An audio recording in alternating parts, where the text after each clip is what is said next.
नाही, आता आपल्या बोलण्यामध्ये अभिव्यक्ती स्वातंत्र्य आलं. मला त्याच्याच अनुषंगाने विचारायचं आहे, की मग हे अभिव्यक्ती स्वातंत्र्य तेव्हा होतं आणि ते आता नाही आहे, असं आपण म्हणू शकतो का? असायला हरकत नाही. आणि आहे म्हणजे कसं मला म्हणायचं आहे, ज्यांना परखडपणे लिहायचं आहे ते सगळे धोके स्वीकारून व्यक्त होतच असतात आणि त्यांनी ते व्यक्त व्हायला पाहिजे. तसे आजही व्यक्त होणारे आहेत. आज आपल्या डोळ्यासमोर परत मी सांगते की शहरी मध्यमवर्गीय डोळ्यासमोर ठेवून आपण बरीच विधानं करत असतो. पण मी ज्या भागामध्ये राहते, ग्रामीण, अर्धग्रामीण, शहरी, निमशहरी अशा भागात, तर तिथे नव्याने लिहायला लागलेली म्हणजे स्वातंत्र्योत्तर काळामध्ये ज्यांना शिक्षणाच्या संधी मिळाल्या असा वर्ग खूप मोठा आता पुढे येतो आहे आणि तो सगळ्या प्रदेशामधनं येतो आहे, शहरामध्ये येतो आहे, गावांची महानगरं होत आहेत आणि ती मुलं मुली ही परखडपणाने लिहित आहेत, आपले अनुभव मोकळेपणाने मांडत आहेत, त्यांच्या बोलीभाषेतनं मांडताना मला दिसत आहेत. कारण मी नोकरीतनं जरी निवृत्त झाले असले तरी तरुण मुलं मुली ही माझ्या सहवासात येत असतात, त्यांचं लेखन घेऊन असतात. भले ते अर्धकच्चं असेल पण ते प्रामाणिकपणाने व्यक्त होत आहेत, आपली पुस्तकं प्रसिद्ध करत आहेत, तिथनं नवे प्रकाशकही निर्माण होत आहेत आणि ते प्रकाशक आपला पैसा घालून या ग्रामीण मुलामुलींची पुस्तकं प्रसिद्ध करत आहेत. काही जण स्वतःचे पैसे घालून प्रसिद्ध करत आहेत.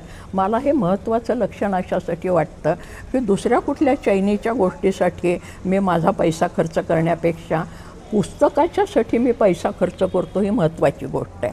आपल्या शहरी लोकांना असं वाटतं पुस्तक विकत घेण्यासाठीच फक्त पैसा, पण पुस्तक निर्माण करण्यासाठी सुद्धा पैसा आपला खर्च करावा असं वाटणारा एक वर्ग, ज्याच्याकडे नागरजीवन हे दुर्लक्ष करत आहे किंवा त्याला माहीत नसेल, अडाणी म्हणजे त्याच्या काय म्हणूयात अपसमजामुळे किंवा कमी समजामुळे त्याला ते माहीत नसेल, पण एक नवा वर्ग निश्चितपणे पुढे येतो आहे. तो मोकळेपणाने लिहितो आहे आणि त्यांना जे वाटतं आहे त्याबद्दल तो लिहितो आहे. मग तो जातीय असेल, वर्गीय असेल, राजकीय असेल, सामाजिक असेल, कौटुंबिक असेल, परंतु अभिव्यक्त होत आहेत मुलं मुली आणि प्रकाशित साहित्य होत आहे. सगळ्यात महत्त्वाची गोष्ट मला अशी वाटते की निरनिराळ्या ठिकाणी छोटी छोटी साहित्य संमेलनं होत आहेत. ती फक्त गावातनं म्हणजे आता आमच्या भागामध्ये दक्षिण महाराष्ट्रामध्ये किमान दरवर्षी 10 ते 15 साहित्य संमेलनं महत्त्वाची होतात निरनिराळ्या ठिकाणी.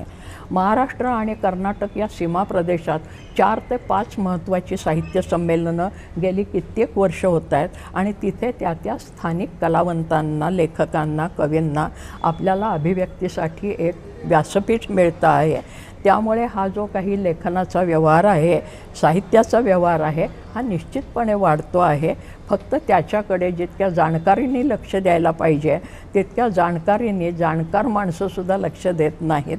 शासनाने लक्ष देणं ही वेगळी गोष्ट, पण आधी आपण ते लक्षात आणून द्यावं लागतं आणि मग या साहित्य संमेलनांच्यासाठी सुद्धा सहकार्य करणं हे त्या शासनाचं काम आहे.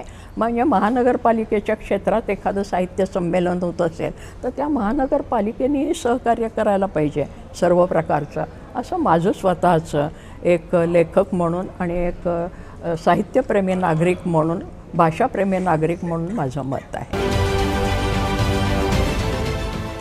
देश विदेशातील प्रत्येक घडामोडींचे लाईव्ह अपडेट मिळवण्यासाठी आता साम टीव्हीच्या सर्व सोशल मीडिया प्लॅटफॉर्मला लाईक, फॉलो आणि सबस्क्राईब करा. तसंच सर्व नोटिफिकेशनसाठी बेल आयकॉन प्रेस करायला विसरू नका.